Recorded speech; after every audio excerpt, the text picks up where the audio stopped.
qu'aujourd'hui, c'est le rapport sur l'audit interne de l'urbanisme. Donc là, on va survoler un peu les objectifs comme à chaque jour, puis comment on analyse. Ensuite, on a l'analyse, le survol du développement, parce qu'il y a quand même beaucoup de développement qui se réchauffe là, dans la municipalité. Les recommandations, l'équipe à l'urbanisme qui est Nelson. Ensuite, qu'est-ce qui sera à faire pour les prochains 10 ans, la clôture, la période de gestion. Donc, quand on a regardé au niveau de l'urbanisme, on a pas mal analysé au niveau de la réglementation, au niveau des différents dossiers en cours, les enjeux qu'on vit actuellement, la demande aussi au niveau de l'urbanisme, puis d'autres secteurs au niveau de l'urbanisme comme la rénovation urbaine, la mise en valeur, la conservation de patrimoine, le développement économique qui fait un peu partie du département. Donc on était même la promotion au niveau du tourisme, du développement immobilier, du développement économique. Donc on était pas mal dans l'analyse de tout ça, puis voir qu'est-ce qu'on pouvait faire, puis s'il y avait des investissements à faire aussi pour soutenir au niveau de l'aménagement du territoire. Donc, les premiers résultats qui sont sortis, puis Nelson pourra compléter ou détailler davantage, au niveau des enjeux, c'était la réglementation qui était à réviser. Il y a une grosse partie qui a déjà été faite. Puis là, ce qui arrive, c'est que le gouvernement, avec les nouvelles orientations gouvernementales qui ont été adoptées l'année passée, il y a 2 ans, ça fait en sorte que tous les plans d'urbanisme devraient être refaits dans les prochaines années, puis à court terme, on parle de mettons d'ici 2026, parce qu'il y a au niveau des îlots de chaleur, on parle aussi des espèces à protéger, et au niveau des zones humides et tout. Donc, il y a beaucoup d'éléments qui est à ajouter. Pour ça, il faut que le plan d'urbanisme soit mis à jour pour pouvoir l'intégrer. Ensuite, on parle des chiens errants non attachés. On sait que dans les secteurs plus ruraux, c'est plus commun de voir les chiens non attachés, mais depuis le règlement sur les chiens dangereux en 2021, le gouvernement avait a été très sévère sur les chiens qui n'étaient pas attachés. Donc, même sur son terrain ou dans la rue, même si on dit que le chien il est correct ou il n'a jamais mordu, le chien doit être attaché ou dans un enclos. Donc, il faut qu'il soit en laisse avec le propriétaire pour pas qu'il représente un danger pour l'autre. Ou attaché dans sa cour. Ou attaché dans sa cour. Tu sais, il y a beaucoup d'éléments là-dessus, puis ça fait en sorte que, quand il y a une plainte, ça coûte cher. Jean-Benoît nous parlait de 250$. Moi, ça m'avait expliqué, ça m'est arrivé, c'était le genre de situation que mon chien avait mordu. Alors, je ne sais même pas quand ça passe aussi. Non, le facteur avait botté le chien, mais ça avait coûté 1000$. Ah oui. Et puis je le fasse évaluer. Ouais. Le gars de Publisac, il avait fait déjà 2 coups dans la tête. Le deuxième coup, il n'a pas passé. C'est défendu. C'est défendu, ouais. N'importe quel chien va faire ça. C'est pas. Mais c'est chanceux de pas un Doberman. Ouais. Mais ça donne une idée que ça peut coûter cher un chien pas attaché, parce que même la police fait juste passer dans la rue, elle voit que le chien il est là sur le terrain, c'est 250$ juste parce que c'est pas la réglementation. C'est important de déclarer tout de suite là, quand un chien est mort. Moi j'avais eu 2. Je n'avais pas déclaré, je pensais pas que. Il doit aussi être enregistré, le chien. Là. Ça, il y a une obligation. Il doit être enregistré ici, dans la région des Appalaches. C'est la SPA de Thetford qui s'occupe de ça. Donc, les gens, ils doivent aller les faire enregistrer. Souvent, ils vont même avoir des micros dessus. Ensuite, il y a les maisons délabrées. Il y en a un petit peu moins. Il y a eu des rénovations dans les dernières années. Mais il y a quand même quelques maisons délabrées. Ouais, c'est ça. Sans leur nommer. Mais il y a certains secteurs. Dans le secteur de la station, il y en a quelques-unes. Puis on dirait que c'est beaucoup sur les axes principaux aussi. Là, on le voit, mettons la Saint-Joseph, 10e avenue. On peut le voir aussi sur la rue principale qui est beaucoup moins pire qu'il l'a déjà été. La Notre-Dame. Puis là, après, c'est 12-13e. C'est pas mal l'autre que les axes principaux que je considère, c'est faire un carré dans le village qu'on prend en route et on est capable de prendre le tour. Donc ça, c'est des secteurs où il y aurait amélioration à faire. Ensuite, il y a le développement immobilier accéléré. C'est sûr que ça amène certains enjeux parce que la réglementation n'est pas à jour. Donc là, c'est essayer de mettre à jour les cadres qui gèrent un peu le développement immobilier, pour s'assurer que ça ne soit pas fait n'importe comment, puis qu'on garde un certain contrôle. Parce que quand on parle de contrôle, par après, on est beaucoup dans les correctifs, ce qui coûte énormément cher pour la municipalité. Ensuite, on a le manque de planification et d'encadrement pour le développement et l'aménagement du territoire. Par ça, je veux dire que il y a un développement, mais la municipalité, on ne se projette pas de ben ça prendrait un parc dans tel secteur, puis finalement c'est juste des maisons, il n'y a aucun lieu public, il n'y a aucun mettons les rues sont étroites, puis par après on dit ça prendrait des espaces pour les piétons, les cyclistes, c'est plus difficile à aménager par après que si on le pense déjà à avoir un trajet ou un aménagement quelconque. Là. On peut même penser aux arbres qui avaient été rajoutés dans la municipalité qui maintenant sont problématiques. Ben, si on pense à l'aménagement à l'avance, quand il y a un développement de rue, on dit ben, il y a un effacement pour que dans un côté, il y ait une lignée d'arbres. Ben, c'est planifié, c'est considéré, donc on améliore. Puis l'aménagement, veut pas, apporte aussi une bonification au secteur résidentiel parce que, on peut réduire les îlots de chaleur, la gestion durable des eaux de pluie, qui est aussi une obligation gouvernementale, mais aussi, c'est les propriétaires qui en bénéficient sur le long terme. Si on pense même à Québec, il y a une plus-value parce que c'est bien aménagé.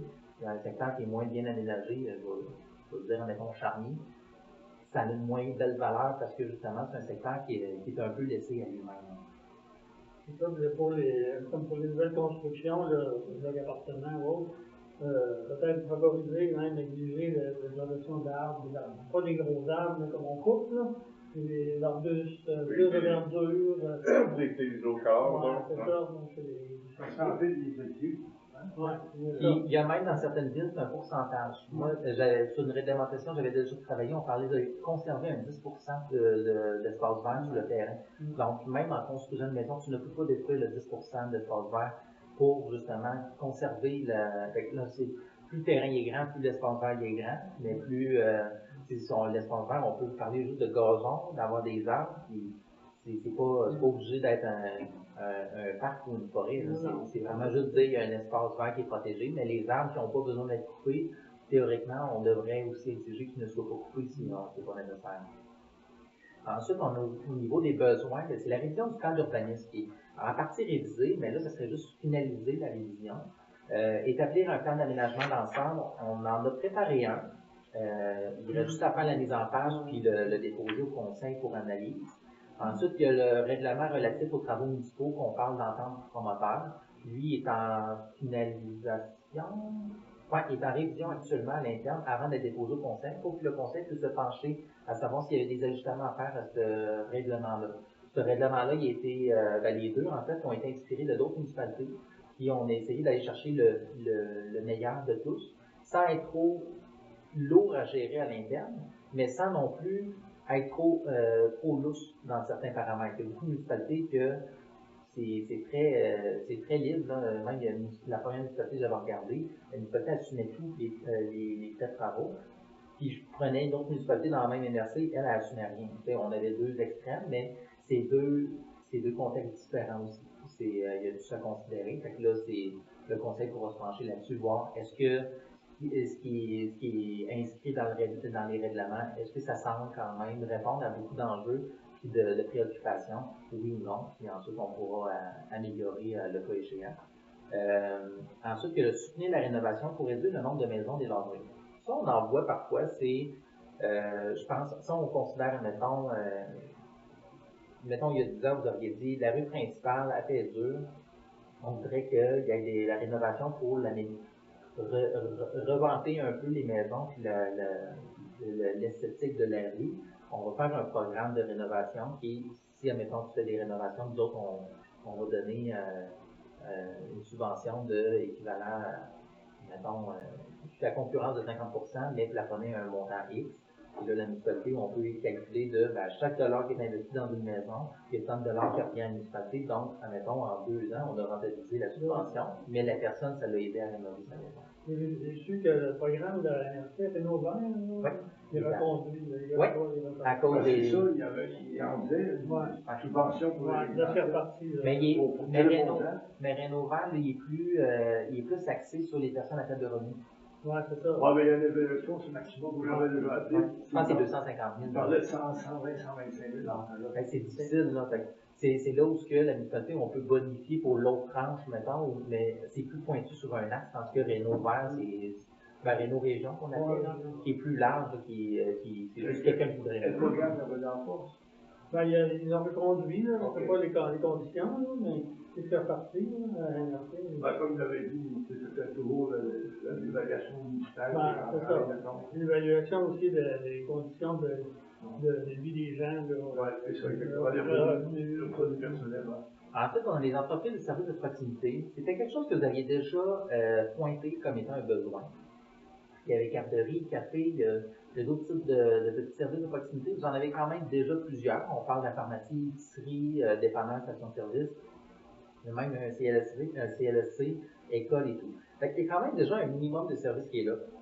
Après, c'est juste voir, s'assurer que les besoins primaires au niveau du milieu soient répondus. Là, après, c'est là voir comment on peut y arriver. Il y a le fonds région ruralité que le gouvernement a lancé. Il y a un volet pour justement les commerces de proximité pour essayer de soutenir ces types de projets-là. Donc, c'est une subvention gouvernementale.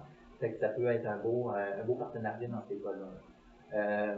Ensuite, les revenus, c'est vrai, ça me fait penser que je regarde voir pour les critères d'admissibilité. Au niveau des revenus, on a les seuls revenus du département, c'est 5. C'est les mutations, les demandes de permis. Puis ça varie selon les années. S'il y a une demande, il n'y en a pas. Les redevances qui peuvent être mises en place, là, si on parle les redevances pour fin de parc ou pour les redevances pour développement. Ça, les redevances pour développement, c'est nouveau. Pour fin de parc, c'est assez classique. C'est quand il y a un lotissement, la personne doit payer une redevance sur la valeur du lotissement. Puis ça, c'est réservé exclusivement pour les parcs. Donc, les infrastructures pour les parcs, pour l'acquisition et tout. Donc, s'il y a des investissements dans les espaces verts, ben, c'est un fonds qui peut être utilisé. Ensuite, le développement permettra d'augmenter les revenus de la municipalité. C'est certain que l'urbanisme, c'est plus la carotte qui aide à augmenter les revenus dans les autres départements, comme l'administration, par le biais des taxes, d'atténuer aussi certains autres facteurs, dont les taxes ou les tarifs, ou même les services de la dette, parce qu'on a un plus gros bassin à répartir. Au niveau des dépenses, comment on peut diminuer les dépenses? Ben, on est déjà au minimum dans le sens qu'on paye juste pour une ressource comme directeur d'urbanisme, puis ensuite certains frais de base du département, mais autrement, il n'y a pas tant de dépenses, puis même en urbanisme, c'est classique des petits villages. Il n'y a pas grand. Parce qu'on n'a pas le CCU, il n'est pas rémunéré, il n'y a pas d'autres programmes, on n'a rien qu'on soutient nécessairement. Il y a les crédits taxes, normalement, ils doivent être budgétés. Puis ça va être intégré à partir de 2026 dans le budget, les crédits qui avaient été accordés. Donc, il y a ça qui compte comme dépense. Mais là, le programme, on l'a aboli justement pour diminuer nos dépenses, donc ça va quand même paraître déjà en partant. Ensuite, il y a l'élaboration des programmes pour intégrer l'analyse des retombées. Ben, ça, c'est, comme je dis, si on est capable de calculer s'il y a $1 qui est investi dans une rénovation, dans une construction, une nouvelle demeure, combien de retombées ça produit à la municipalité, ben, ce serait juste de mettre en place cette analyse-là pour essayer d'évaluer. Parfait, bon, ben, si un programme de rénovation va de l'avant, ben, nous autres, on est rentable à la première pièce qu'on donne parce qu'on en retire, mettons, 2 ou 3 $ de l'autre côté. Donc, c'est tout ça qui est à évaluer pour voir comment on peut diminuer nos dépenses parce que, justement, on soutient certaines affaires. Le partage des coûts de développement avec les promoteurs, ça, c'en est une autre. La municipalité n'a pas à assumer 100% des dépenses en lien avec ça, parce que c'est sûr que les terrains qui sont là ont une part à assumer dans l'acquisition de la rue. Puis après, c'est voir la part qui est partagée, qui est à évaluer avec le conseil pour que tout le monde soit d'accord aussi. Ensuite, au niveau de l'augmentation du nombre de résidences, ça va diminuer les coûts par maison, comme je disais. Donc, mais plus grande répartition, moins gros coûts individuellement. Des choses que vous voulez rajouter sur celui-là. Encore, on peut parler de réglementation, il va y avoir des choses à changer au niveau du zonage, par exemple, comme des marges arrière pour les blocs appartements, là, il y a trop de marges arrière pour les nécessités. La marge arrière d'une maison, il faut qu'elle existe parce que c'est là qu'il y a les revilles, les piscines, puis c'est la distance du voisin. Mais pour les blocs appartements, ça n'a pas besoin. Là, on accorde des dérogations pour le marge arrière pour les Ouais, des fois, appartements. aujourd'hui, si on regarde en ville, les parkings sont en arrière des blocs. Ouais, mais Ouais. en tout cas, nos projets actuels, d'urbanisme. nos projets actuels, les parkings sont tous en avant, là. Comme au coin de 112 puis Saint-Joseph, là, les trois blocs, Ouais. les parkings sont en avant. Ouais, on voit Puis ça. lui, on a fallu donner accorder une dérogation pour la marge arrière. Parce que là, il ne rentrait pas ces blocs. Là, C'est ça, c'est ça. Mais, Fait qu'on On va pourrait- changer le modèle. on pourrait changer le règlement pour ça. Là. Il y avait ça, là. puis encore là, selon l'orientation que vous voulez donner, selon le plan d'urbanisme, C'est c'est-à-dire si, admettons, vous dites, ben, nous autres, les stationnements, parce qu'en ville, c'est beaucoup en arrière, Ouais. parce que c'est non esthétique un stationnement en avant. Donc, On même pourrait les le commerces et demander, les stationnements on pourrait doivent le être en demander. arrière. Fait qu'on peut dire, ben, nous autres, l'orientation d'aménagement, on veut embellir la rue, donc les stationnements, on veut qu'ils soient vraiment en arrière. Parfait. Donc, il y a un côté, c'est sûr que la marge elle doit être ajustée pour permettre un allée, ou sinon, pour qu'ils soient capables de rentrer dans l'arrière. Il y a actuellement aussi la superficie maximum des garages qu'on peut construire. On accorde des dérogations. Donc, avec les besoins des gens maintenant, un garage ordinaire, ça suffit plus. Ils ont le skidoo, ils ont tout, c'est quoi. Ouais. Fait que, peut-être reviser la superficie maximum. La superficie maximum qu'on peut aller, c'est 100 mètres carrés s'il y a le terrain pour. Donc, on pourrait le réviser pour avoir un peu plus. On va faire des suggestions pour les remises aussi. Les remises, là, c'est du 16 par 16 maximum. Les gens voudraient avoir des fois 20 par 20, ils peuvent pas. Mais j'ai des lois de la ville, des gros villes, c'est ça aussi très important. Ouais, c'est ça. En tout cas, c'est des choses qui nous sont demandées. Mais bon, le monde en ville ont souvent moins des grands terrains. c'est Le ça, monde ouais. ici ont des grands terrains. C'est C'est considéré. terrain fermé. En tout cas, c'est des choses qui sont demandées. On peut faire des suggestions, ça, Ouais, on ouais. peut faire décider. Ensuite, il y avait.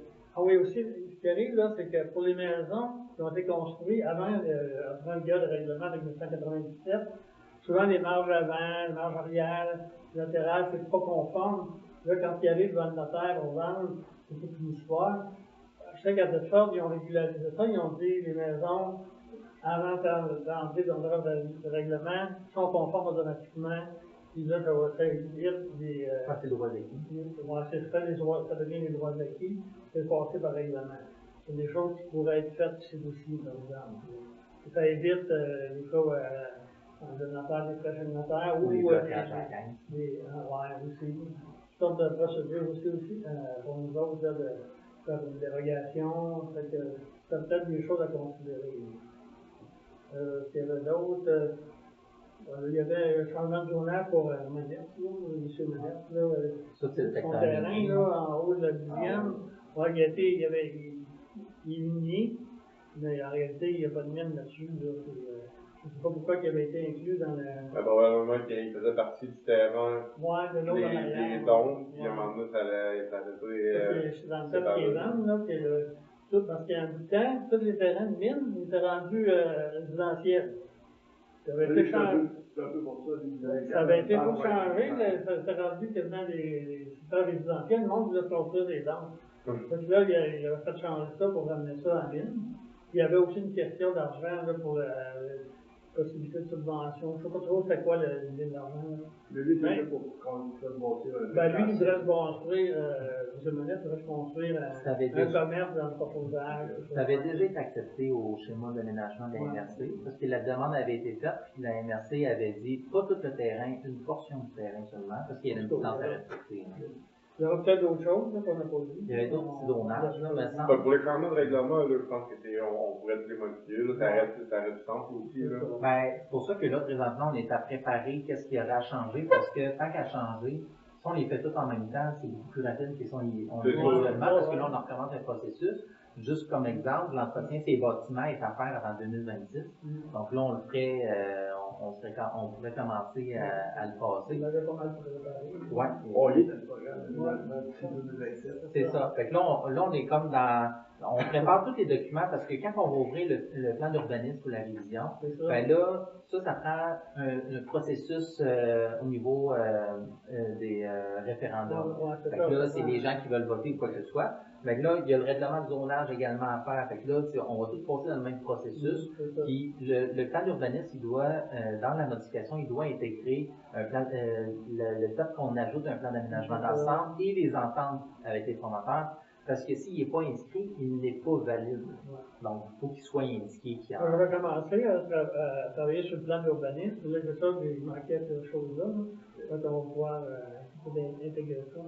Fait que c'est des choses là, que d'ici cet été, là, vous devriez commencer à voir. Ensuite, ça, c'est le survol du développement à partir de 2020. Et vous voyez qu'en 2020, malgré le début du COVID, il y a eu quand même 104, là, ça c'est des permis qui ont été émis. Donc là, comme je mentionnais, les données comprennent tous les permis à l'exception des demandes de permis de colportage et d'autorisation. Ensuite, en 2021, ça s'est tranquillisé. En 2022, ça a augmenté un peu à 75. 122 en 2023, 102 en 2024. Donc là, on voit qu'on tourne pas mal en moyenne autour du 100. Les belles années sont arrivées, 2025, On est 2026, à ça va 38 développer. permis actuellement. Et là, au niveau des investissements, ben, vous voyez aussi que ça tourne pas mal autour du 2-3 millions. En 2020, on était à 2,7 millions. En 2021, à 2 millions, malgré qu'il y avait moins de permis. Ensuite, en 2022, là, il y a une petite note comme quoi qu'il est à 9,4 millions, 9,5, sauf qu'il y a 6,2 qui était évalué pour la caserne. Donc, on est plus autour de 6,2. Ensuite, pas 6,2, 3,2. Ensuite, en 2023, on est à 3,4. Puis en 2024, on est à 4,2. Donc là, on voit qu'il y a quand même une tendance là, à des investissements. Puis ça, c'est ce qui paraît aussi sur la valeur foncière. Et là, c'est lent cette année à démarrer pour la construction résidentielle. Ben, c'est un Il y en a peu. une actuellement. Ben, ici, en délire, c'est tout qui est à l'extérieur. Ah, Là, c'est c'est ça. la grève de la construction Parce qu'il y a qui beaucoup de arrive. projets. Là, ça va Il ne bloquer. pose pas de demande. Il y a beaucoup, ouais, c'est ça, on attend. Ben là, je sais que les promoteurs attendent aussi le règlement là, pour ouvrir les rues. Là. On en fait parler, j'espère qu'on va essayer de passer à chaque ensemble. Mais. Ensuite, on a toutes les zones de développement. Je les ai mis parce qu'on les a sur la matrice, vous êtes capable de les voir. Au niveau secteur village, on voit, ça c'est entre les tourneaux sur Côte et Ancienne Route 1. Donc, juste en bas, on a les bassins. Et juste en haut, on a le village. C'est vraiment entre la route, l'ancienne route 1 et la rue des Tourneaux. Sa particularité, que je dirais, c'est qu'elle est en fin de réseau d'égouts sanitaires. Donc, elle ne représente aucune pression sur le réseau d'égouts actuel. Donc, s'il y a des développements à faire, c'est sûr que pour la municipalité, c'est un secteur intéressant parce que, justement, ça n'engendre pas de pression sur le réseau qui est vétus pour le reste. Tandis que, je donne un exemple, on développerait sa 10e avenue. La 10e avenue a de la misère à supporter actuellement. Donc, c'est pas... ça devient un enjeu, tandis que là, ça devient une particularité, c'est avantageux, on fait juste descendre la conduite en bas. Ensuite, on a le secteur village, qui est entouré en Grondin, Notre-Dame et Collège. Ça, c'est en arrière de la Gargouille. C'est près de l'école, c'est un secteur familial. Donc, là, je donne un exemple, vous vouliez avoir un aménagement qui considère le fait que c'est un secteur familial. Donc, on parle, est-ce qu'on aménage un parc, est-ce qu'on aménage de cyclable ou quoi que ce soit. C'est là où ça devient des secteurs que quand on voit, c'est proche d'une école, essayons de faire un aménagement qui... Mais à l'école, il y a un parc aussi. À l'école, il y a un parc, oui. Mais c'est sûr qu'eux sont limités, puis nous autres, on a juste un certain qu'on a investi en dessus. La cour d'école, c'est pas nous autres. Mais sauf qu'il pourrait être fait, je donne un exemple. Admettons qu'il y a une autorisation avec l'école, c'est au lieu de faire le grand détour par la route pour aller dans la cour d'école, s'il y a un accès directement à la cour d'école, des fois, ça peut simplifier aussi notre transport des piétons. Ensuite, on a entre la rue du Collège et la rue Vachon. Donc, la rue Vachon. Donc, on voit ça, c'est un autre secteur. Puis, c'est sûr que la particularité, c'est encore à côté de l'école, on le voit à côté. Puis, les deux terrains, là, c'est les deux qui ont un réseau d'égouts qui passe dessus. Et ici, là, on le voit quasiment, c'est qu'il y a la ligne plus blanche, là, c'est à un petit 10 dessus, là, c'est la conduite d'égout qui passe là, pour ensuite traverser en angle ici. À traverser en angle ici. Là, je soupçonne qu'elle passe direct ici, là, pour aller pogner sur le coin. C'est celle-là qui déboucherait sur Côte, non? C'est elle qui déboucherait sur Côte. Donc, En gros, ça va Réal Perron, parce qu'on en voit les deux années. c'est ça. Donc, tu sais, celle-là, ce qui est à regarder, c'est, considérant qu'il y a un terrain qui est dessus, est-ce qu'on est capable de la tasser et qu'il arrive plus à la ligne entre les deux, qui viendrait enlever la maison. Puis, ça viendrait faciliter où est-ce qu'on est capable de la faire passer ici. C'est sûr qu'ici, on vient faire un coude, pas sûr que ça le ferait, mais par contre, si on est capable de la faire passer ici, on vient pas trop jouer sur le jeu de la conduite. Ensuite, ici, on est dans la station. Donc, on est entre la 10e rue Est et la 5e rue Est. C'est un secteur que, c'est sûr qu'il était zone agricole, mais il est zoné blanc. Donc, c'est un secteur qui était visé prioritaire parce qu'il y a déjà le réseau qui passe sur le territoire agricole, ça? C'est les terres agricoles, c'est agricole. Non, agricole, oui, mais en arrière, c'est agricole, mais lui, il n'est pas zone agricole. Sauf que M. Poulain, il voudrait vendre demain matin, qui est un secteur qui peut être développé. Okay. Sauf que là, je fais juste mettre les zones de développement qui sont zonées. Donc, il y a déjà les conduites qui passent là, parce qu'il y a les menons là, qui rejoignent ici. Ça veut dire que c'est terrain totale. Oui. Ben, ça arrive souvent qu'il y a une zone blanche. Ils peuvent cultiver quand il y a si longtemps que demain matin, ils veulent. Je donne un exemple, demain matin, il n'y a pas de relève, puis ça ne l'intéresse pas d'essayer de trouver une relève non apparentée. Il y a des mots il pourrait vendre, c'est ça. Il retrouverait son fonds de pension, là, si je peux le dire de même. Ensuite, au niveau de la station, on a encore entre la 10e avenue Nord et la 13e rue Est, qui était une réserve. Ça, c'est vraiment aux limites avec Sacré-Cœur. C'est un secteur boisé. Donc, c'est près de la nature forestier. Puis, considérant que c'est réserve, Nelson, tu me disais que c'était plus comme des maisons rurales, on va dire. Fait que ça, c'est sûr que ça fait des terrains un peu plus grands. Puis, on peut décider que ce secteur-là, on voudrait conserver le fait que c'est plus forestier, de garder un espace vert. Les zones de réserve ils ont été créés juste pour l'unité familiale, pas de jumelé, ça.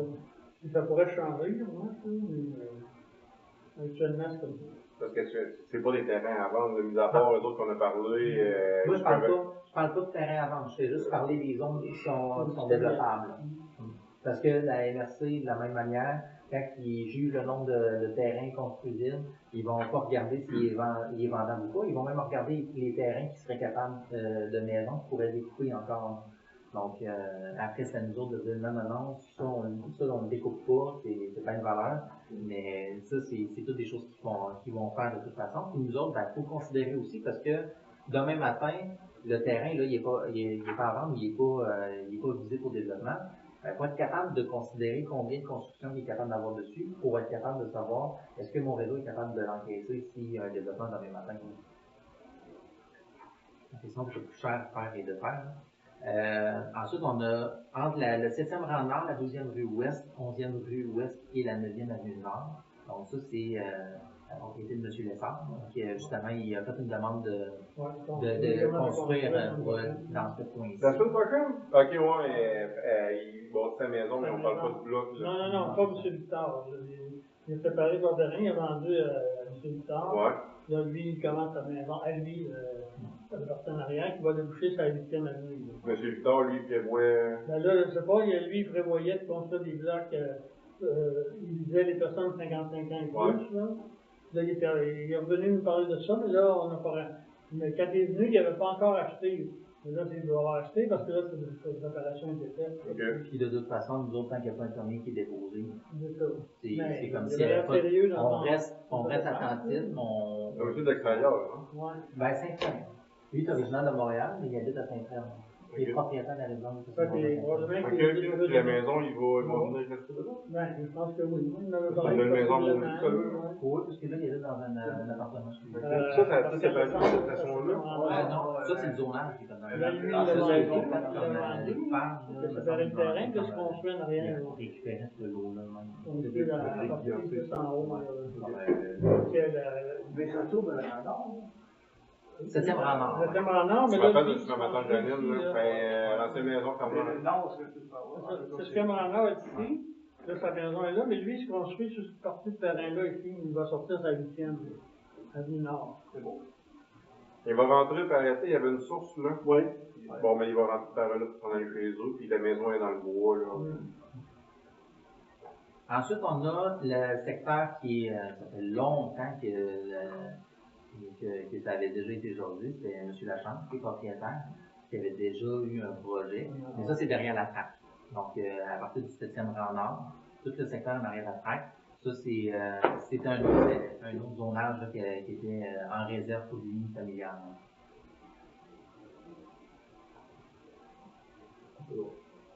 ça aussi. Fait que c'est sûr qu'ici, le seul accès, c'est par le 7e rang nord, à moins qu'il y ait un passage par-dessus la traque de chemin de fer pour se rejoindre à 112. Mais là, on s'entend, c'est pas la municipalité qui développe le projet. Puis Il devrait se faire un camping, hein. Un bon gros camping, là. Il y a déjà un petit lac et tout, là. C'est une belle façon de Donc, au niveau des recommandations, c'est sûr que au niveau de la réglementation, c'est mettre en place le plan d'aménagement d'ensemble, celui relatif aux ensembles de promoteurs ou d'ouverture de rue qu'on dit, puis l'entretien des bâtiments. Comment les trois faudrait faire idéalement cette année pour dire qu'on a mis à jour ce qui était à mettre à jour, parce que lui, des promoteurs, il est vieux, puis les montants sont ridicules. Puis ensuite, on a la révision du plan d'urbanisme qui sera à faire pour les intégrer, mais aussi pour mettre à jour en fonction des nouvelles orientations, parce que si on ne le fait pas, la MRC va nous pousser pas mal dans le derrière pour le faire.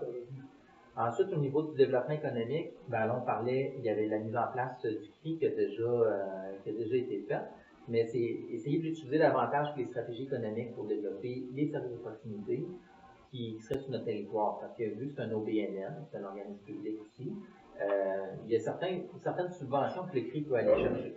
Donc, je peux donner comme exemple, mettons le CRI déciderait, c'est le CRI qui va administrer le camp de jour, là, par exemple, ben, il pourrait aller chercher des subventions à 100% de l'emploi d'été Canada au lieu de 50% du qu'on est un organisme municipal.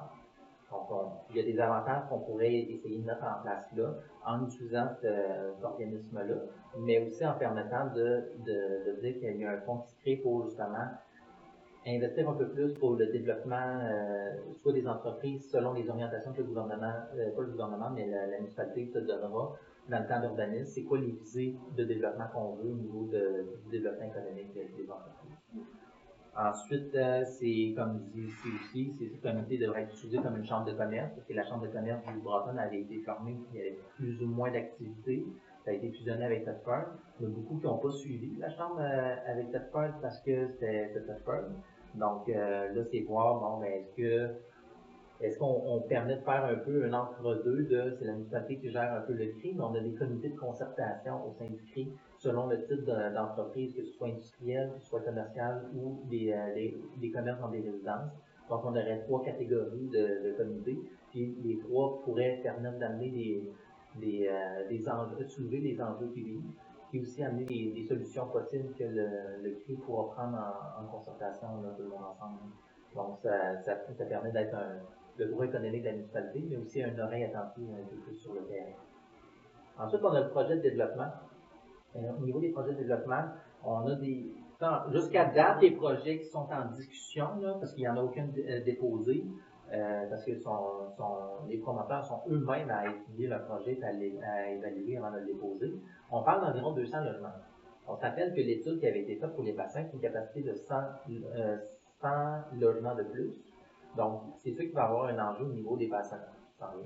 Donc, ce serait juste de faire évaluer, voir si la capacité aujourd'hui, elle serait de combien après avoir fait la vidange, parce que c'est sûr que la vidange, ça fait longtemps qu'elle n'avait pas été faite, puis de voir si on a agrandir les bassins. C'est sûr que, tu sais, eux autres, s'ils font un investissement de 200 logements, peut-être nous on va investir sur notre bord aussi, c'est donnant.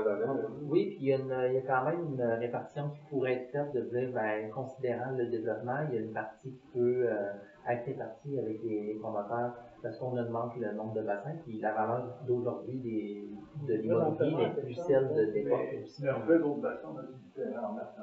On a, je pourrais vous montrer au niveau de la carte, là. C'est comme je disais, on a 2 gros bassins et un petit bassin.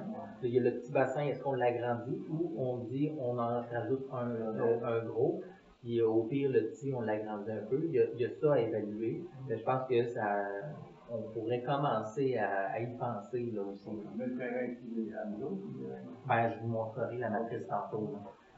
En gros, considérant le développement en route, ben, comme je dis, c'est s'assurer que la capacité en eau potable des bassins est capable de recevoir une telle charge. L'eau potable, on sait que le puits 6A vient un peu répondre au manque. C'est ça, il vient répondre au manque. Le 4A, ouais. Il vient répondre au manque parce que le 6 a été fermé. Oui, je pense que c'est le 6 qui a été fermé. Donc, tu sais, il venait combler un peu ce manque-là. Puis le 8A, lui, vient combler 2 fois la capacité en eau de la municipalité. Mais L6, quand on avait été, là, 2 pieds, l'eau était là. Hein. Donc, creuser sur le 4, c'est ça qu'il n'y a pas d'eau. Parce que d'après Sourcier, là, on a les 2 pieds plus loin, on avait la peine d'eau. C'est sûr, mais ça, c'était problématique aussi. L'eau est sale, puis ça apportait beaucoup de problèmes. Là. Mais bref, tu sais, c'est quand même, là, le gouvernement, il exige d'avoir une meilleure gestion de l'eau, autant dans le développement, donc c'est toujours s'assurer qu'on a la capacité avant de donner un permis, parce que si on n'a plus la capacité, on a l'obligation de ne pas émettre de permis. Parce que là, sinon on se met à risque, c'est de notre faute, donc c'est plus organisez-vous. Donc là, il y a quand même ces obligations-là à considérer. Le PGAO va permettre d'avoir ce portrait-là puis de s'assurer de conserver. Puis après, ça va être plus une gestion interne de chaque fois qu'il y a une maison qui se construit, selon la stratégie d'économie d'eau potable, c'est quoi la consommation moyenne. Puis c'est un peu ça aussi que je demande quand il y a un projet, c'est dis-moi combien de chambres il y a, parce que ça va me donner à peu près c'est quoi la consommation de la maison. C'est ensuite c'est la valeur estimée du projet pour pouvoir faire des calculs financiers. De toute façon, nous, on est capable de vérifier parce qu'on a tous des compteurs. Des compteurs d'eau. Mais avant de donner le permis pour estimer combien la consommation, ben c'est pour ça, là, maintenant, je veux avoir mes données pour pouvoir faire mes calculs avant et non être en rattrapage après parce que j'ai mal calculé mes affaires. C'est plus là la nuance. Ensuite, au niveau des secteurs, c'est selon le secteur développé, ça n'engendrerait pas d'impact sur le réseau si on pense au premier secteur que je montrais à la fin du réseau d'égout qu'on est capable de faire. Ça n'engendrerait pas d'effort sur la conduite de grès, parce que les égouts, la majorité, il y a une grosse portion qui est encore en grès. Puis les conduites d'aqueduc, c'est juste ça à vérifier. Mais on s'entend que ce secteur-là, il est pas mal en PVC. Donc, c'est juste ça là, qui est à vérifier. Mais le reste, pas mal, il y a certains secteurs qui sont plus favorables que d'autres. Ensuite, c'est mettre à table des ententes qui permettent à la municipalité de ne pas augmenter ses charges aux contribuables, puis en évitant de restreindre le développement, parce que on s'entend, on n'a pas les moyens de dire non à du développement, mais on n'a pas les moyens de développer non plus. On est dans un paradoxe, c'est là où il faut s'assurer de bien répartir, puis il y a des aides financières pour le prolongement de réseau et tout, donc c'est aussi s'assurer d'aller chercher ces subventions-là. Puis de l'autre côté, c'est la charge que la municipalité assumerait qu'elle soit de 0 à 100%. C'est qui paye cette facture-là? Est-ce que c'est l'ensemble des contribuables? Est-ce qu'il y a une part, c'est le nouveau développement, puis il y a une autre part, c'est le reste? Est-ce que c'est 100% de nouveau développement qui paye la part, considérant qu'ils n'ont pas payé sur l'achat, mais c'est comme ça on leur a tiré la facture sur tant d'années? Il y a ça à considérer, donc c'est pour ça que c'est juste à considérer et à évaluer. C'est par le biais du règlement sur les ententes qu'on pourra le regarder tous ensemble là, avant de passer à la prochaine étape. Au niveau de l'équipe, comme je disais, c'est le directeur de l'urbanisme Nelson, qui est 2 jours semaine, qui a quand même mardi et jeudi, malgré la charge, les permis et tout, ça roule quand même, là, je vous dirais. Là, il y a des municipalités qui ont une ressource et qui ont de la misère à fournir pour moins que ça. Au niveau des prochaines étapes, on revient un peu à l'intérêt réglementaire, on a la mise à jour du plan d'urbanisme, rédiger le PAE qui est juste en mise en page présentement, les ententes au niveau des promoteurs qui est en révision actuellement rendu soumettre. Ensuite, on a les outils financiers qui évaluent la pertinence des redevances pour fin de parc. De plus en plus de municipalités l'adoptent parce que les loisirs, ça coûte de l'argent, mais là, c'est tout le temps en emprunt pour l'investir. Mais le développement, il y a rien qui... parce que des fois, on va prendre, il y a un lot qui se divise en 50 lots, ben c'est quand même beaucoup de valeur foncière séparée qui augmente aussi. Puis le promoteur, il y a une grosse valeur qu'il va chercher par rapport au coût que ça coûte juste le loter. Donc, il y a ça aussi qui est à évaluer. Est-ce qu'on met un pourcentage? Je pense que c'est comme entre 0 et 10% qu'on peut mettre. Donc, puis souvent, dans les redevances comme telles, on vient indiquer ou l'échange d'un terrain équivalent à la valeur. C'est quelque chose obligatoire, dans le développement. C'est pas obligatoire, mais dans un aménagement optimal dans une municipalité, si tout est concentré au même endroit, ça fait en sorte que ça amène des enjeux aussi, parce que là, ça veut dire des routes plus larges pour avoir des espaces piétons. C'est aussi l'attractivité qu'on vient réduire, parce que, je donne un exemple, une famille qui déciderait d'aller vivre à Loubou, dans le 7e rang nord, mettons. Il n'y a pas de parc proche. Là, pour traverser tout le village pour se rendre à un parc avec certains aménagements. Donc, c'est pas pour rêver? Tu le vois. Il y a le parc Oasis, mais tu sais, des fois, c'est juste mettre une règle de distance aussi, de dire dans un certain rayon. On n'a pas le volume de population, on a des parcs. Exactement, mais en même temps, quand on pense à une rue, s'il y a un parc dans la rue, automatiquement, la rue a un gain de valeur parce qu'il y a un parc à proximité. C'est dans les évaluations. Ça fait partie du règlement de lotissement. Ouais, Soit un parc ou un montant d'argent si pour les logements sont beaux pour des années, à un moment donné, les personnes retraitées, les parcs ils seront pas forts. Malgré qu'en ville, il y en a des parcs pour l'air, tout ça. Ben, encore là, oui, parce que, ça vient bonifier les oasis de fraîcheur, on va appeler. Ouais. Mais, encore là, c'est aussi la question d'avoir un espace vert proche. Parce que c'est bon pour la santé mentale, c'est bon pour plein d'affaires. Il y a quand même beaucoup d'études qui l'ont relevé. Mais, je donne un exemple, une personne âgée, quand elle va marcher le village au complet pour aller dans un parc pour aller voir d'autres mondes, il irait au parc le plus proche, prendre une petite marche, descend la rue, va au parc, puis après, genre avec des amis, on remonte l'autre rue pour revenir. Dans un circuit, il y a une pause, il y a un aménagement. L'air n'est pas comme les villes. Tu regardes à cette heure, le parc Saint-Noël, ils ont arrangé beaucoup. Il y a un secteur pour les personnes plus âgées où ils peuvent aller faire des programmes d'exercice. Ici, il y avait eu un projet de ça, avec puis je pense que c'est au Parc Oasis qu'il y avait eu ça, les petits modules d'exercice. Puis au Bras-Tonnet, quand il y a eu du ménage qui avait été fait là, ils ont trouvé un bac à sable qui devait être pour la pétanque. Fait que là, il y aurait un petit aménagement qu'on pourrait faire possiblement cet été pour remettre en valeur ça. Puis après, c'est peut-être des aménagements de balançoires, des choses comme ça, pour au moins les gens puissent se réunir là. Puis c'est juste un espace vert.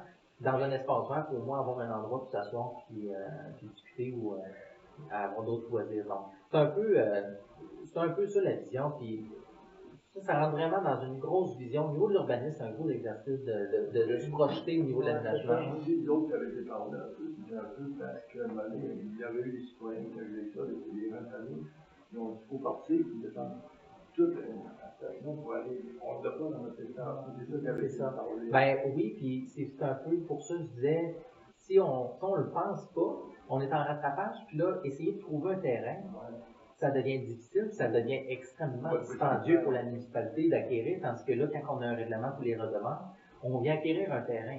Est-ce qu'on l'aménage aujourd'hui? On n'est pas obligé, mais au moins là, on réserve pour un espace vert. On est obligé, puis si on le vend, l'argent qui était sorti de là doit retourner aux redevances. C'est vraiment réservé pour les espaces verts. C'est pas pour l'entretien, c'est pour l'investissement. Puis, ça évite justement de concentrer tout au même endroit, parce que je donne un exemple. Lévis, c'est un mauvais exemple. Québec, mettons. Ben, dans chaque secteur, ils ont des aménagements de parcs, ils pensent à leur aménagement de quartier pour justement permettre de réduire les risques de sécurité.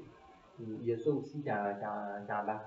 Donc, c'est une grosse réflexion quand même. C'est pour ça que je dis évaluer la pertinence de ce côté-là, selon les visées là, que le Conseil aura. Puis ensuite, c'est évaluer la pertinence et redevances de développement.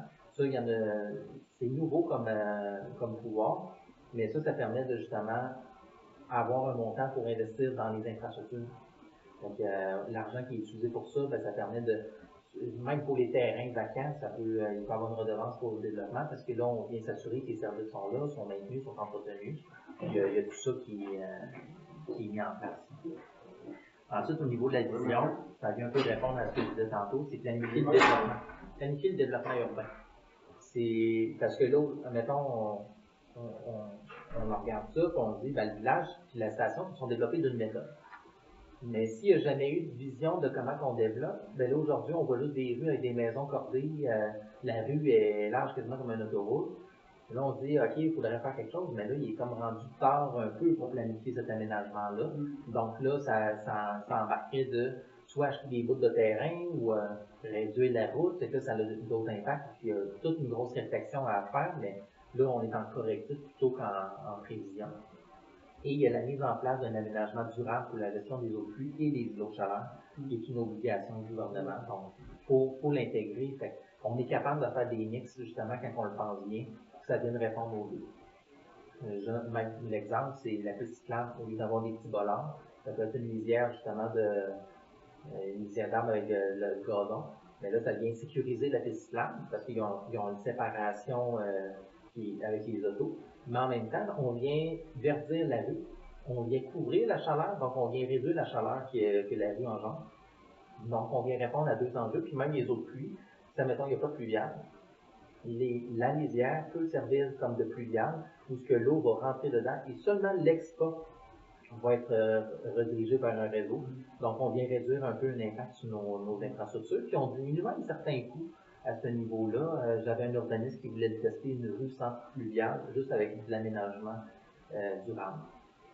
Ensuite, au niveau de la rénovation urbaine, on parle d'évaluer l'avantage d'un programme de subvention pour la rénovation de maisons dans certaines zones. C'est surtout les zones qui pourraient représenter un secteur défavorisé ou qui aurait besoin d'être amélioré esthétiquement, ce qui bénéficierait à tout le secteur. Ensuite, cibler les secteurs à améliorer au niveau esthétique, comme je disais, pour favoriser la circulation piétonne et cyclable. Si on dit, bon, ben, nous autres, les secteurs, mettons rue Saint-Joseph, qui était la connexion entre la station et le village à l'époque, si on voudrait l'améliorer, la rue principale, parce qu'il y a beaucoup de services qui sont là, c'est vraiment cibler des axes qu'on pourrait dire, ben ça, c'est nos secteurs qui sont plus circulaires, on voudrait améliorer pour justement, quand on marche, qu'on fait du vélo dans ce secteur-là, c'est le fun à aller, ça attire les gens aussi. Il y a des choses que tu voulais ajouter à ce niveau-là? C'est complet. Il y a un truc qui m'a toujours intrigué.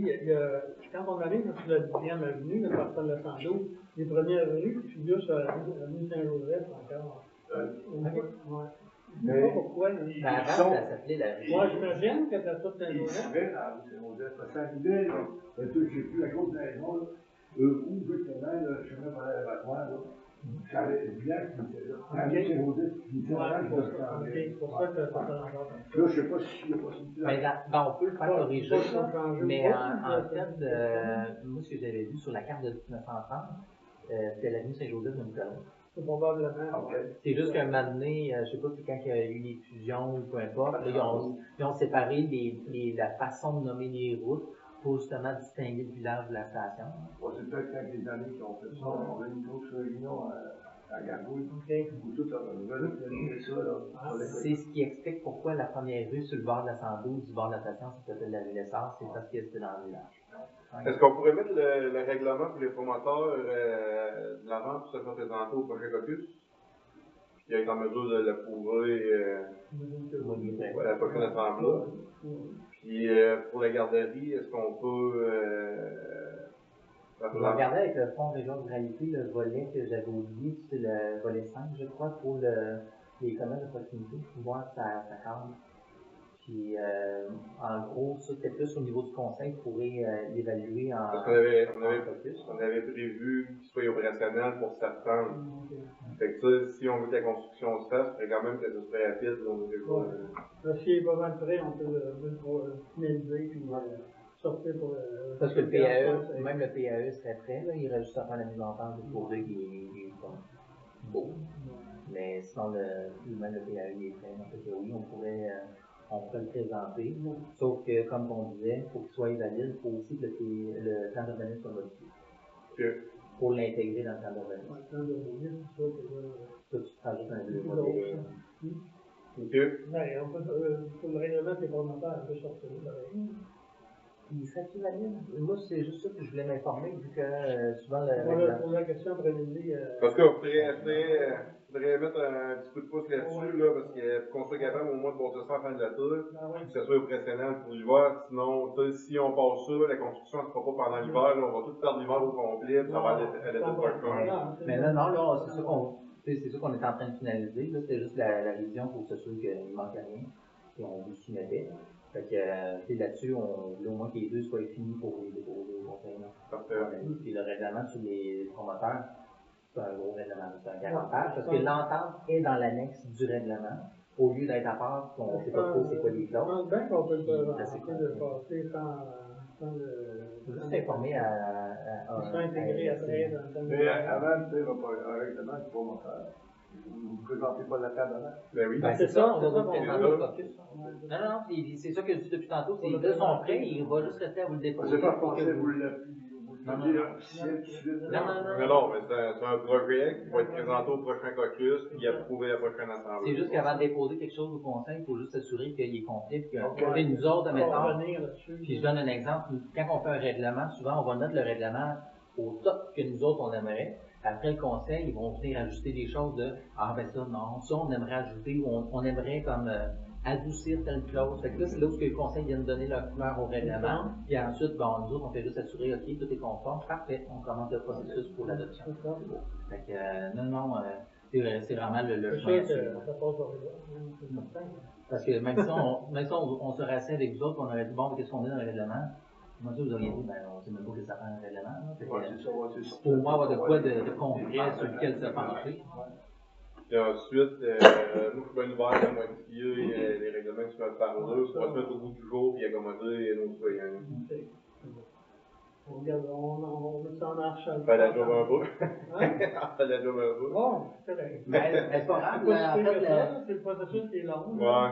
il y en a beaucoup qui a déjà été fait, en fait. Fait que, pour ça, Dès on qu'on disait a, qu'on allait tout mettre en poste, puis on allait passer ça va accélérer le processus. comme les changements de zonage, dès qu'on a tout ce qu'on veut mettre là-dedans, il faut l'envoyer à la MRC, puis les autres vont nous donner un canal de C'est juste la question de sensibiliser, là, mais comme faut pas que, comme mettons qu'il y avait un autre conseil qui défend tout ça, après, c'est pas. Ouais, c'est ça. Ben, c'est pour ça qu'il faut prendre le temps de bien le faire, s'assurer que ça a une durée de vie. C'est pour ça que le règlement pour les promoteurs, moi j'aime mieux des pourcentages que des montants par mètre.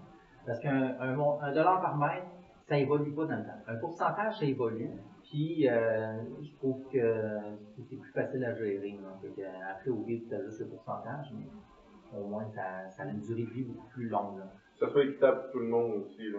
Aussi. Ça, ouais. Parce que souvent, ce qui arrivait dans les règlements de promoteurs, puis beaucoup de municipalités fonctionnent de même, c'est à l'entente avec la municipalité et le promoteur, sauf que là, selon c'est qui, ben là, un peut bénéficier de 100%, l'autre c'est 0%, là, un c'est 50%. Là, ça devient comme un peu désavantageux pour tous, fait que là, ça crée on va dire des situations où il y a des gens qui vont crier au désavantage. Donc là, c'est sûr que la municipalité, elle devient un peu mal placée pour dire pourquoi elle a donné tel pourcent à un puis pas à l'autre. Ça devient très litigieux dans ce cas-là.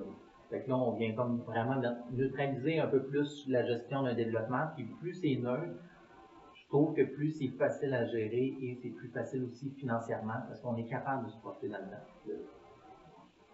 Au niveau de la conclusion, c'est l'aménagement en effervescence. On le voit depuis plusieurs années, puis vous le voyez aussi avec les logements qui se construisent.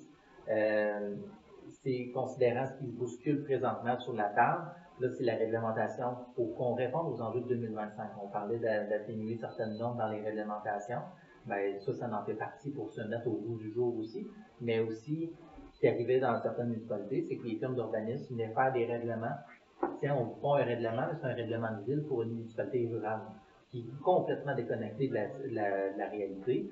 Puis ensuite, c'est encadrer l'ensemble selon les limitations de la municipalité, puis tout en gardant aussi une idée de on encadre, mais on vient pas on vient pas surcharger de réglementation, mais on vient encadrer les réguler. Comme ça laisse plus de liberté aussi aux citoyens, ça devient plus plaisant aux citoyens aussi sur leur propriété. Ensuite, en parallèle, on parle de soutenir la rénovation urbaine et voir à établir un plan de développement économique pour les commerces de proximité. Ça pourrait aider à répondre aux enjeux de demain. Donc, c'est en parler, cibler les enjeux, c'est une chose, mais se faire un plan sur notre développement économique, c'en est une autre, parce que là, on peut se donner des stratégies puis des objectifs sur lesquels on se penche, puis que quand on fait des réglementations, des gestes municipaux, ben là, on s'assure de aussi répondre à ce plan-là pour atteindre nos objectifs. Pour finir, on parle des outils, la structure que la municipalité établira par le biais de ses règlements. Ça va permettre d'encadrer les dossiers et voir à retirer les bénéfices, les bénéfices de tout ça, parce que mieux c'est fait, moins de temps ça prend, plus facile c'est, moins de correctifs en rattrapage, donc moins d'argent à investir de la part de la municipalité pour corriger ces erreurs de planification. Donc, c'est pour ça que je reviens souvent avec la planification à long terme. Plus on voit loin, mieux on sait où on va, moins on s'enferme dans notre ouvrage. Est-ce que vous avez des questions? Donc, c'est clair. C'est peut-être un bon topo. On va travailler là-dessus, là, sur Ouais, il restera justement à vérifier ça, mais que ce soit en vrai. Ben, c'était un peu l'objectif avant l'été en plus. Là, fait que, pour ça, on disait on va le passer, puis vous allez pouvoir vous pencher là-dessus, puis nous en donner. Pour la question de la garderie, il faut vous pencher là, tout le monde ensemble à savoir qu'est-ce qu'on fait, qu'il y avait des questions qui restaient en suspens, que il faut que j'aille chercher des réponses. C'est sûr qu'il faudrait se positionner au prochain caucus. C'est plusieurs fois qu'on en parle, maintenant, ça parle. Fait que, vous pourrez en jaser entre vous autres, puis après, ben, de toute façon, de mon côté, je vais m'organiser aujourd'hui pour appeler au ministère pour le fonds de régionalité, voir qu'est-ce qui parle dedans. Peut-être qu'il y aurait une petite formule que je pourrais rentrer dedans. Ça, c'est juste une question de formulation. Donc, c'est pas qu'il y a beaucoup de choses à vérifier au point de vue formateur, puis la garderie. Ah oui, ben, il y a beaucoup de choses qui restent à vérifier, mais là, c'est juste commencer à, on va dire, à nier les pas pour qu'on avance. Je suis bien d'accord avec Jean-Benoît, mais seulement avant d'entreprendre les travaux, il faut savoir si on s'en va avec ça. Quand je fais les travaux, ensuite, là, ça se ferme là, puis quand on lance là, c'est pas terrible. Donc, il faut tout de même le montant qu'on back de côté. Ouais, mais d'une autre façon, on se protège. C'est un investissement, là. Oui. C'est pas l'argent qu'on sac dans le pot, là. On va la gagner, cet investissement-là. Comme on disait, on a déjà parlé, si ça se concrétise à la fin, qu'on prend possession de ça, c'est toujours un signal. Ben, c'est comme je disais aussi, tu sais, là, c'est juste savoir, est-ce que vous avez le goût qu'on avance sur ce dossier-là, où on dit, non, on va faire avoir une vision aussi, là, avec les développements qui s'en viennent, les garderies qui ferment, ben, tu sais, pouvoir aller de l'avant et en faire une. Moi, c'est comme je dis, les îles, dans le concept, c'est certain, c'est partout où les garderies. C'est partout. C'est le monde, la première affaire qui regarde, là, quand il achète une maison quelque part, là. Y a-tu de la place, y a-tu une garderie, y a-tu, tu sais, le monde est cassé, le monde viendra pas rester avec ce bras-là, puis aller porter leurs enfants, et tout ça, les faire garder, puis aller travailler à Saint-Frédéric. Je connais les autres municipalités. Là, il y en a qui ont un enfant placé, ils savent qui doivent les placer. Ben là, ils ne partiront pas de vallée pour les déplacer. Puis le ministère a annoncé aussi qu'il y a des enjeux dans les prochaines années. Là. Eux, ils l'ont déjà dans leur concertation, là, donc ceux qui nous interpellaient. Mais comme je disais, là, c'est juste savoir est-ce qu'on avance ou on laisse ça là, juste pour que Gabrielle qui travaillait sur le dossier sache si elle va chercher des choses pour concrétiser certains questionnements pour mieux finaliser, on va dire, le dossier, ou si on ne fait pas perdre d'énergie, qu'on peut juste dire, regarde, on passe au prochain appel. C'est pas que ça, là, on va rentabiliser le bâtiment, là, qui est un bâtiment qui est là depuis je sais pas combien d'années, qui ne sert plus à rien. Moi, dans une maison des jeunes. Fait que ça, puis ça va faire de quoi de beau aussi, là, elle va tout en faire la bâtisse au grand complet. C'est parce qu'il y avait eu, moi j'avais parlé à des gars qui ont travaillé, des contracteurs. Puis ça avait l'air à dire que la bâtisse, c'était pas. Oh non, elle a été évaluée on l'a fait évaluer la bâtisse, puis on s'est fait dire très clairement qu'elle n'avait jamais sacré ça à terre, qu'elle était encore bien solide, là. Mais bref, de toute façon, quiconque qui voudrait l'acheter, c'est sûr qu'il va toujours dire, elle vaut pas grand-chose, pour l'acheter à pas grand-chose, finalement, c'est en ciment, c'est solide quasiment pas le cœur. C'est un autre bête que je me suis acheté là. Non, c'est vraiment là, c'est juste savoir est-ce qu'on leur lance pour dire, hey, oui, il y a un intérêt, il y a juste, voici les questionnements ou les petits enjeux qui nous agacent un peu. On voudrait juste clarifier ça avant de faire un pas de plus vers la concrétisation de tout ça. Donc, une fois qu'on va être rendu là, on va être ailleurs. Mais là, avant de faire quelconque pas, je veux juste savoir un oui ou un non. OK. S'il n'y avait pas d'autres questions, je peux passer sur peut-être quelques dossiers là, que je voyais. Il y avait la tour Rogers qu'on était en attente.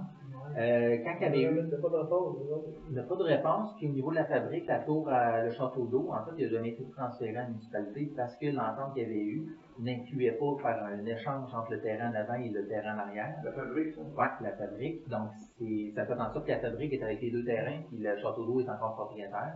Là, c'est juste à voir. Ben, c'est ce qu'ils pensaient tous aussi, qui était écrit dans l'entente, mais quand j'ai lu l'entente, noir sur blanc, il n'y a rien qui parle de ce lot-là. Donc, ça reste qu'il n'y a rien qui a été signé à ce niveau-là pour la municipalité. L'inspection des fosses septiques et la démolition de la maison brûlée. La maison brûlée, elle a été démolie. Ça, c'est une chose de faite.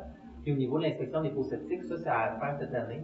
On a regardé pour que ce soit la MRC qui le fasse parce que justement, avec les réunions réglementaires à faire, c'est beaucoup de gestion à commencer à prendre des rendez-vous. Donc, on laisserait la MRC s'en occuper. Ensuite, au niveau du nombre de permis, entre 115 et 105 et 115 en moyenne, investissement de 3,2-3,7 millions par année.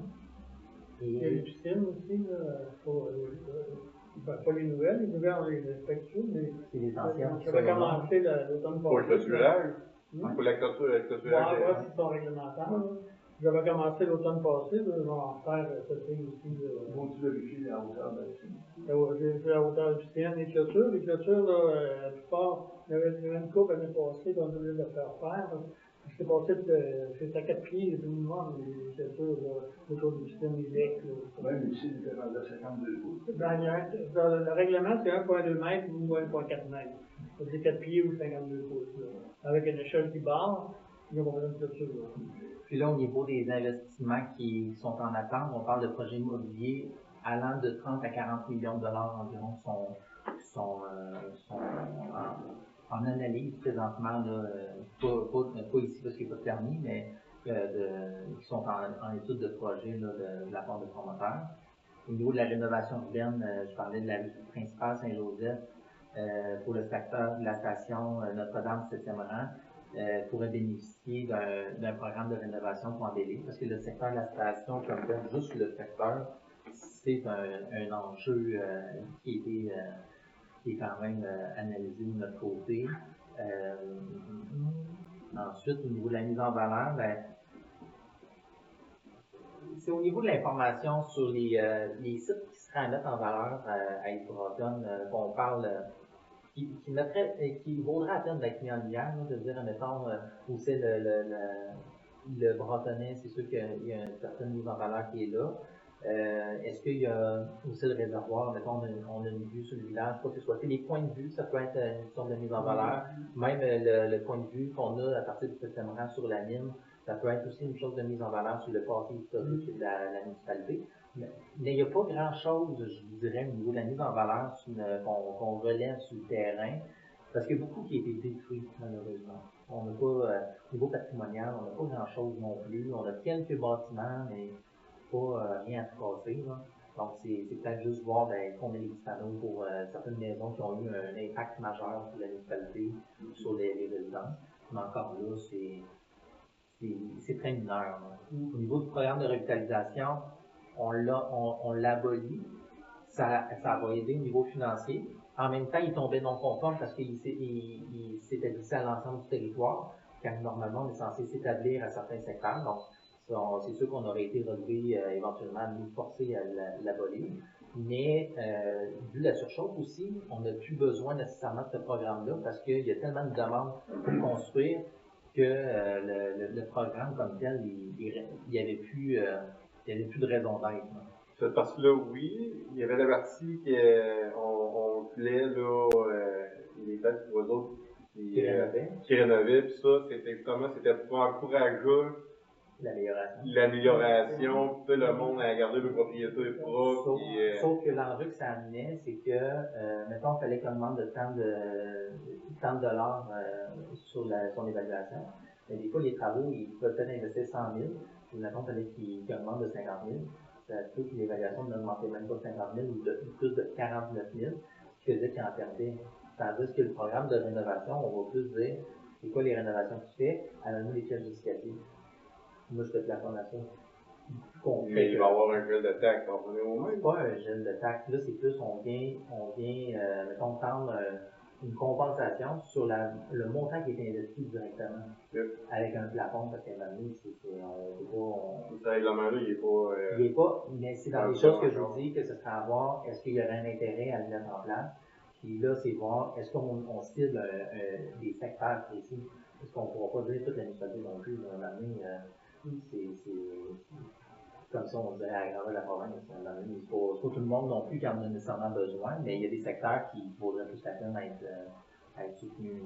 Ensuite, au niveau de la planification d'aménagement, c'est ça, c'est plus répondre, savoir où on s'en va pour planifier en conséquence. Ça va aussi aider les travaux publics quand on dit, bon, de tel secteur, je donne un exemple, où il y a déjà des conduites d'aqueduc et d'égouts. Là, on sait, ici, dans le champ, il y a déjà des conduites. Ben, déjà, juste de dire, bon, ben, ça, on va déjà le tracer, on va faire les lignes parce qu'on ne veut pas les perdre, on ne veut pas qu'il y ait du monde qui se construit dessus. C'est déjà un aménagement comme tel de planifier. Là. Au niveau du développement économique, là, c'est ça, c'est juste voir qu'est-ce qui pourrait être fait avec par le biais du CRI. Au niveau du développement immobilier, on en parlait avec les deux règlements qui viendraient énormément répondre là, aux besoins. Bon, ça faisait pas mal de choses. C'est tout? Ouais. 10h10.